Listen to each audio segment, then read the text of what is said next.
오늘은 환경주일입니다. 저희 총회가 정하고 한국교회가 함께 지키는 환경주일. 우리 예수 믿는 사람에게는 세 가지 관계에서 성공해야 되는 숙제가 있습니다.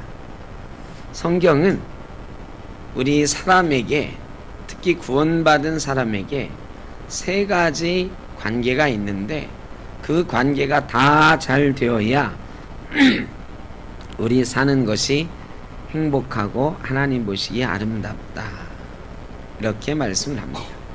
첫 번째로는 하나님과의 관계에서 성공해야 됩니다. 하나님께 예배 잘하고 하나님이 원하시는 대로 살아드리는, 하나님이 기뻐하시는 모습으로 살아드리는 것, 이 하나님과의 관계가 잘 되어지는 거죠. 두 번째 관계는 사람과 사람 사이의 관계가 잘 되어져야 된다고 말씀하십니다. 부모와 자식 간의 관계도 잘 되어야 되고, 형제 간의 관계도 잘 되어야 되고, 이웃들과의 관계도 잘 되어야 우리 구원받은 백성으로서의 삶의 모습이 아름답다 하는 것이죠. 세 번째는 자연과의 관계입니다. 하나님이 창조하신 이 온 세상과의 관계가 잘 되어야 사람은 행복할 수 있다. 삼각불 아시죠? 이 삼각불에는 세 개의 변이 있습니다. 이 세 변이 잘 서 있어야 사람은 든든하게 서 있을 수 있는 것입니다. 사진 찍을 때 산발이, 이 다리가 세 개가 튼튼하게 잘 서 있어야 사진이 흔들리지 않고 잘 찍을 수 있는 것처럼 우리 사람은 이 세 가지 관계, 하나님과의 관계, 사람과의 관계, 하나님이 지으신 세상과의 관계가 잘 되어야 바로 서 있을 수 있는 것입니다. 5월에는 가정의 달이라서 가정 내의 부모님과 자녀의 관계, 또 이웃들과의 관계, 이런 말씀을 많이 드렸습니다. 오늘은 환경주일, 자연과의 관계가 잘 되어 있는가를 살펴보고 그 관계를 바로 세우자 하는 말씀을 좀 드리려고 합니다. 시편 104편은 구원받은 사람이 바라보는 세상의 모습이 노래되고 있습니다. 여러분, 세상을 볼 때에, 이 천지 만물을 볼 때에 어떤 생각들이 드십니까? 이 꽃을 보면서 어떤 생각을 하십니까? 저 화분의 나무들을 보면서, 또 들판에 핀 꽃들과 이 산에 있는 나무들, 또 이 천지 만물, 강, 바다, 산, 이런 것들을 보면서 어떤 생각이 드십니까? 오늘 시편 104편은 다윗이 이 천지 만물을 바라보는 소회랄까, 자기의 느낌이랄까, 이런 것들을 기록해 놓은 말씀입니다. 다윗은 천지 만물의 꽃은 이렇게 생겼다, 짐승은 이렇게 생겼다, 이런 것을 기록하지 않고요, 천지 만물 속에 자기가 느끼는 하나님을 바라보면서 천지 만물을 기록을 해 놓았습니다. 새를 보고 꽃을 보면서 하나님을 봅니다. 구원받은 사람은 이 자연 속에서 하나님의 아름다우심을 볼 수 있는 사람, 이게 바로 구원받은 사람입니다. 여러분은 어떠십니까? 매일매일 우리가 마시는 공기 속에 하나님을 느끼고 계십니까? 매일 바라보는 이 산천 가운데 하나님을 바라보고 계십니까? 다윗은 자기가 바라보는 온 천지 만물 속에 하나님이 계신 것을 보았습니다. 그리고 하나님이 그 속에 어떻게 나타나시는지를 노래했습니다. 여호와는 위대하시다. 이 천지 만물을 이렇게 아름답게 지어 놓으셨으니 참으로 위대하다고 다윗의 고백은 시작이 됩니다. 첫 번째 고백은 하나님이 창조하실 때 첫 번째로 빛을 만드셨다. 이렇게 다윗은 고백을 합니다.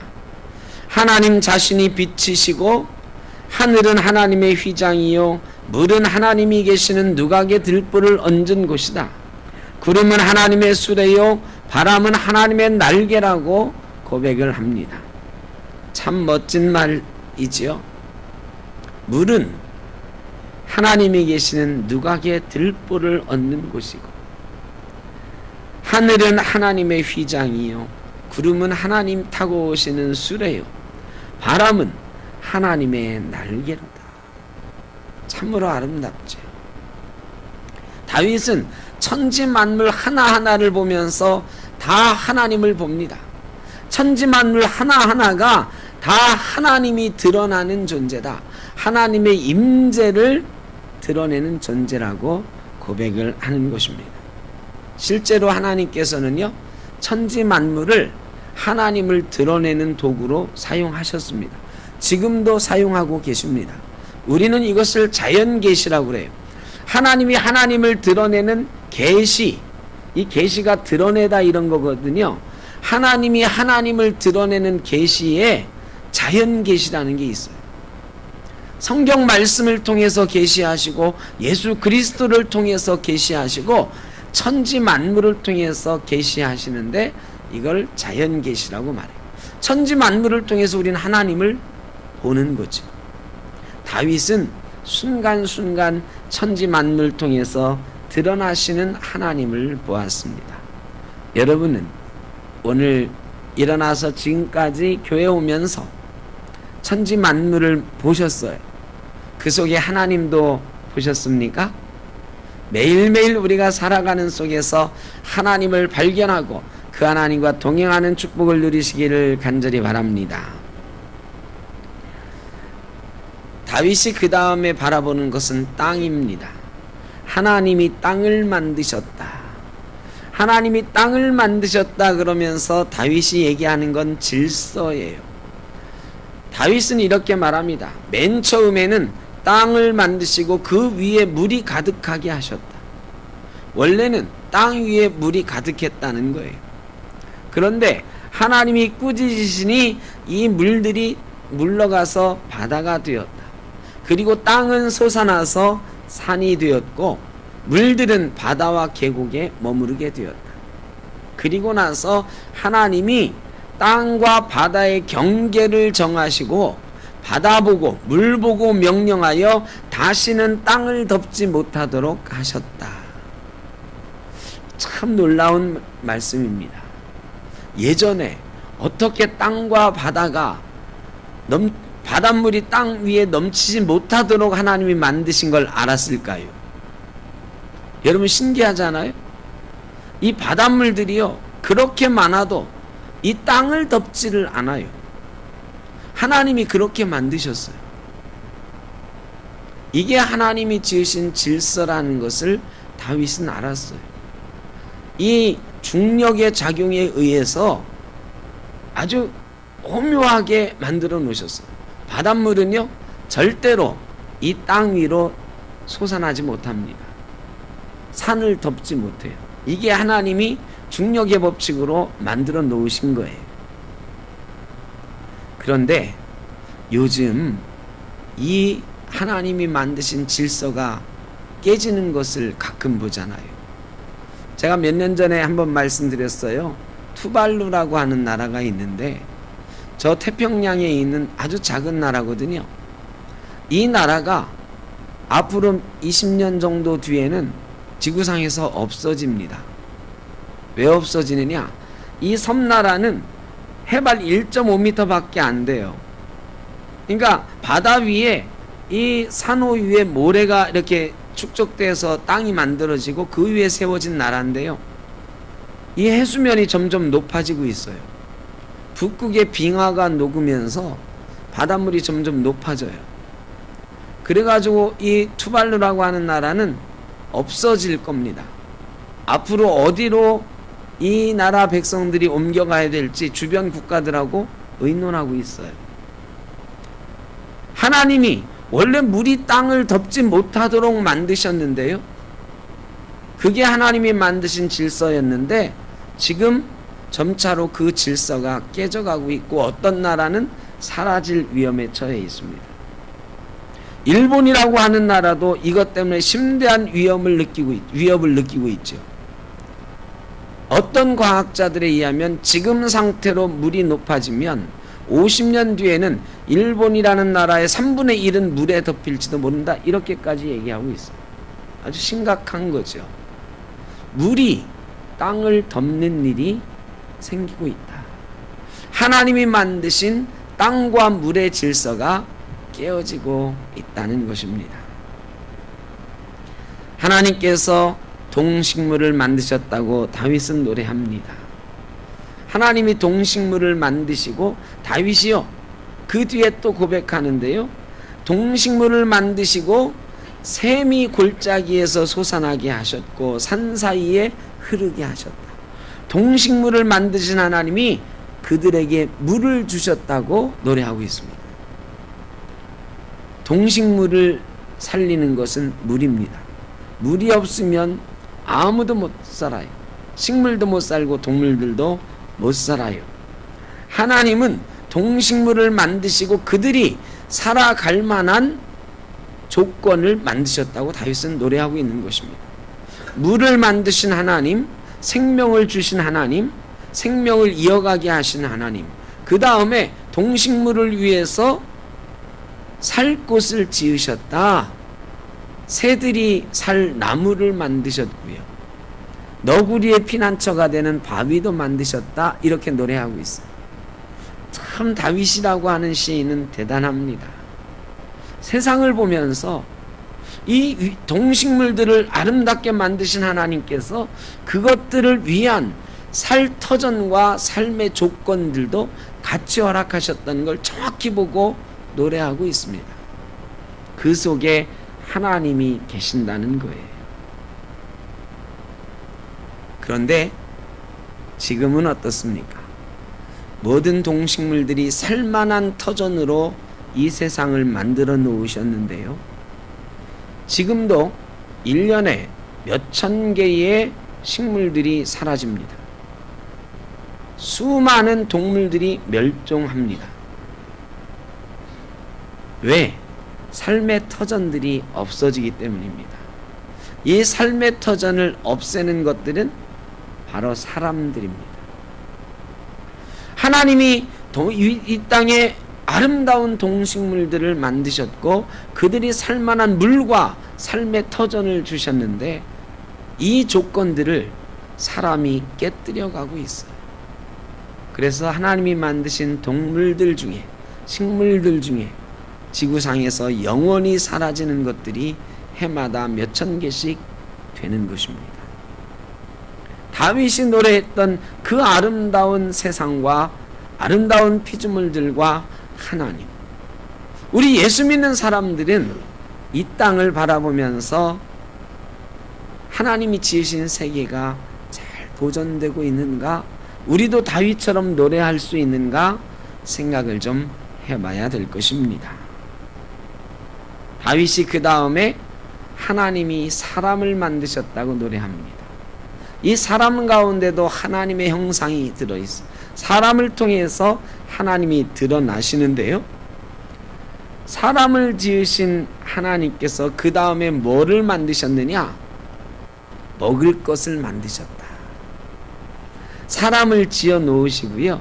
사람이 먹고 살 것들을 만들어 놓으셨다고 다윗이 노래하고 있어요. 너무나도 당연한 거잖아요. 사람이 있으면 먹을 것이 있어야 살죠. 하나님이 사람을 만들어 놓고 먹을 것이 있게 하셨어요. 이게 하나님이 사람에게 주신 축복입니다. 그런데요, 이 세상에 점점 먹지 못할 것들이 많이 생깁니다. 먹으면 안 되는 것들이 많이 생겨요. 하나님이 원래 인간에게 선물로 주셨던 먹거리들이 먹지 못할 것이 되어져 가는 경우가 많고, 이 먹을 것들에 자꾸 사람이 조작해가지고 더 많이 만들기 위해서 먹으면 어떻게 될지 모르는 변형된 것들이 생겨요. 하나님은 그냥 사람이 먹고 살면 건강해지는 풍성한 먹거리들을 주셨는데 사람이 더 많이 먹으려고 수없는 장난들을 쳐요. 식물들은 GMO 식물을 만들죠. 유전자 변형 식물들을 만들고요. 동물들은 주사를 해가지고 키우고요. 거세해서 키우고요. 그야말로 A4 용지 한 장 위에 평생 살아야 되는 닭들이 수백만 수천만 마리가 지금도 키워지고 있지 않습니까? 그래서 수많은 병들도 예전에 없던 병들도 난무하고 있습니다. 그뿐 아니고 모든 사람이 잘 먹고 살게 하셨는데 이 먹거리들이 독점돼 가지고요. 잘 사는 나라에선 먹을 게 남아서 태평양에 버립니다. 왜? 곡물 가격이 떨어지니까요. 미국 같은 나라에서 1년에 태평양에 버리는 곡물이 어마어마합니다. 왜? 곡물이 남아도니까요. 너무 많이 남으면 어떻게 되죠? 곡물 가격이 폭락해요. 그래서 농사 짓는 사람이 피해를 많이 입는다고 그 곡물을 바다에 버립니다. 그런데 아프리카에는 지금도 2천만 명 이상의 사람들이 굶어가고 있습니다. 매일 2,000명 이상의 사람이 굶어 죽고 있습니다. 하나님은 모든 사람에게 먹을 것을 사실 주셨는데 세상이 파괴되면서 먹을거리들이 어떤 데는 많이 생기고 어떤 데는 아예 없어지는 그런 현상이 생기고 있는 것입니다. 원래 하나님은 아름답게 세상을 만드셨는데 지금 점점 우리는 그 관계를 깨뜨려가고 세상 속에서 하나님을 발견할 수 없는 그런 세상이 되어가는 것입니다. 다윗은 그 다음에 해와 달과 별을 주신 하나님을 노래합니다. 하나님이 해와 달을 만드신 이유를 다윗은 이렇게 얘기합니다. 해가 뜨고 사람들이 일할 수 있게 하셨다. 해가 떠 있는 동안에는 사람들이 일을 하고 해가 지고 달이 뜨면 사람들이 쉴 수 있게 하셨다. 참 오묘하지요. 밤과 낮을 하나님이 주시지 않았으면 어떨까? 항상 낮이면 좋을까요? 어두운 밤이 있어서 해가 지는 시간이 있어서 사람에게 쉴 수도 있게 하셨다. 쉬는 것도 복으로 주셨다는 것입니다. 24절에 주께서 하신 일이 너무 많다. 하나님이 지혜로 지으신 것이 땅에 가득하다고 노래합니다. 그리고 31절에는 이 모든 것이 하나님 보시기에 좋았던 것인데 다윗의 표현에 의하면 자신께서 행하신 일들로 말미암아 즐거워하신다고 성경은 기록합니다. 하나님은 하나님이 만드신 것들을 보시고 그것들로 인해서 즐거워하시는 분입니다. 천지 만물이 하나님의 영광을 드러내고 하나님을 즐겁게 하는 존재라는 것입니다. 여러분, 그 속에서 하나님을 발견하고 함께 하나님과 더불어 즐거워할 수 있는 사람이 바로 구원받은 사람이다. 저와 여러분은 천지 만물 속에서 하나님을 발견할 수 있어야 되고 그 속에서 하나님이 지으신 세계를 노래하며 하나님과 더불어 기쁨을 나눌 수 있는 그런 존재가 되어야 되는 줄로 믿습니다. 그런데 이 일이 쉽지 않아요. 어떻게 살아갈 수 있을 것인가? 수없이 많은 방법이 있지만 오늘은 3가지만 말씀을 드리려고 합니다. 제가 말씀드리지 않고 환경주의를 맞아서 우리 총회장님께서 저희 예수교 장로회 대한예수교 장로회 통합 측 총회장님이신 리명성 목사님께서 보내오신 편지를 읽어드리겠습니다. 총회장님의 목회 서신입니다. 하나님께서 창조하신 하늘은 맑고 푸른 하늘이었습니다. 하지만 지금 우리는 창조의 온전함을 잃어버리고 뿌연 미세먼지가 가득한 하늘을 바라보고 있습니다.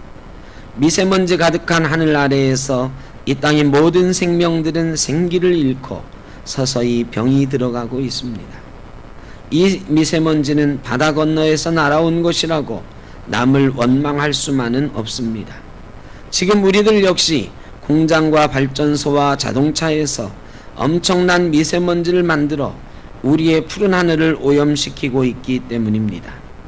문을 걸어 잠그고 공기청정기를 트는 것도, 미세먼지 마스크를 쓰는 것도 미세먼지의 근본적인 대책이 아닙니다. 끝없는 성장을 욕망하며 지구의 자원을 소비하고 지구가 뜨거워지도록 화석 연료를 불태우고 있는 우리의 어리석음으로부터 돌아서는 것만이 미세먼지에 대한 근본적인 대책이 될 것입니다. 이제 우리는 예수께서 가르쳐 주신 청빈과 절제와 경건의 삶, 그리고 작고 소박한 이 땅의 생명을 살리는 생태 정의의 삶을 향해 좁고 험한 길을 걸어가야 합니다. 성령님의 인도하심을 따라 새하늘과 새 땅을 살아가는 각각의 교회가 생명의 나무가 되어야 하고, 모든 교회가 함께 모여 생명의 큰 숲을 이루어서 미세먼지를 걷어내고 푸른 하늘을 되찾아야 합니다. 이에 목회자와 성도들의 삶이 이 땅 모든 생명들의 평화를 찾는 것이 되도록 다음의 입장을 천명합니다. 하나, 교회는 미세먼지 없는 푸른 하늘을 다음 세대에 전해 주어야 합니다. 미세먼지는 공중에 떠다니는 부유물질로서 바람에 의해 자연적으로도 발생하지만, 최근 미세먼지는 주로 공장과 발전소, 자동차 등 화석 연료를 연소하는 과정에서 발생하고 있습니다. 세계보건기구는 미세먼지가 해마다 700만 명 이상의 사람들의 생명을 앗아가고 있다고 미세먼지의 위험성을 발표한 바 있습니다.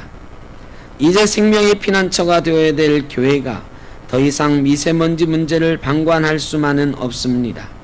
이미 선진국들은 미세먼지를 줄이기 위해 과감한 에너지 전환으로 화력발전소를 줄여나가고 내연기관차 운행을 중단시키고 전기자동차를 확대해 나가고 있습니다.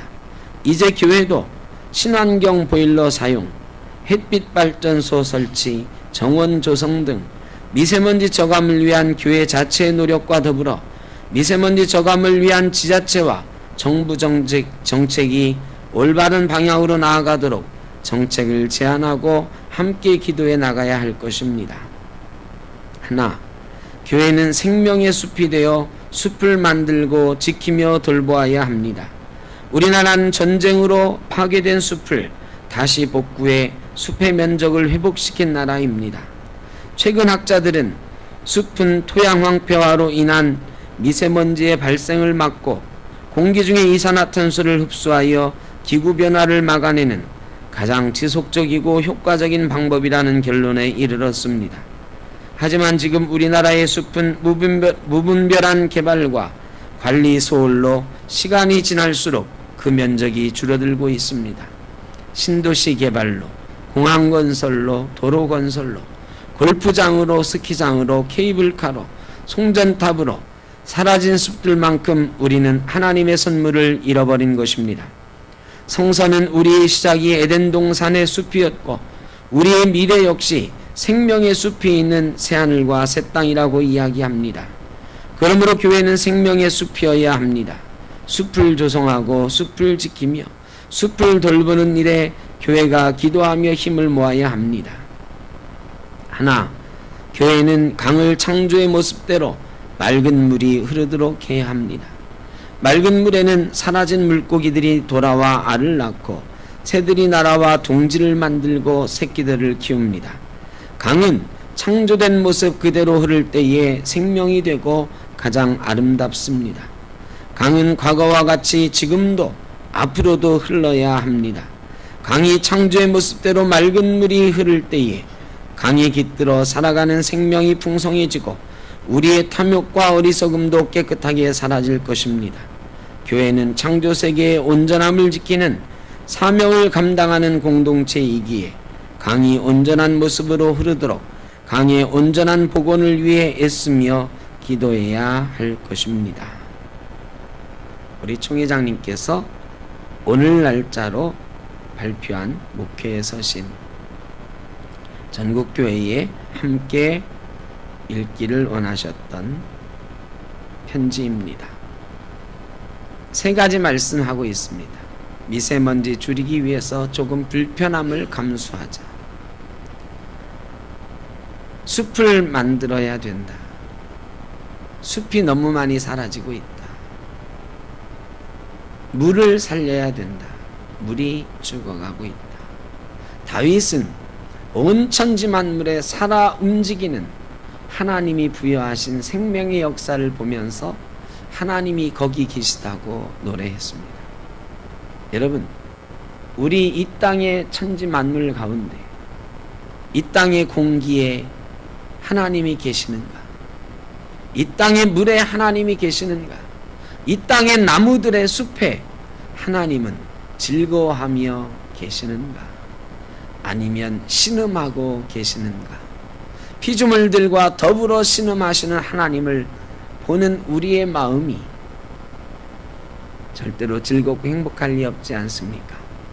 이제 저와 여러분 작은 실천이라도, 우리 교회가 작은 실천들을 하고 있지 않습니까? 이 작은 몸짓들이라도 하나님이 지으신 세상과의 관계를 바로 세우는 노력으로 열심히 해나가면서 하나님과의 관계가 회복되어지고, 이 세상과의 관계 속에서 하나님을 발견하는 놀라운 은혜를 누려가시기를 주의 이름으로 축원합니다. 하나님이 지으신 아름다운 세상 속에 위대하신 하나님을 발견하는 성도가 구원받은 백성입니다. 기도하겠습니다. 사랑의 아버지 하나님, 이 세상을 아름답게 만드신 하나님을 봅니다. 이 세상 천지 만물 가운데 하나님을 발견합니다.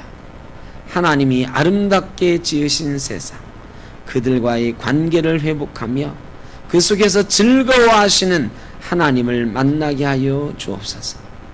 혹시라도 신음하고 계시는 하나님, 신음하는 피조물들과 더불어 신음하시는 하나님, 그 하나님이 보인다면 안타까운 마음으로 회복하게 하여 주옵소서. 이 지구상의 모든 천지 만물이 다시 한번 하나님의 위대하심을 노래하는 세상 속히 오게 하여 주옵소서. 예수님의 이름으로 기도하옵나이다. 아멘.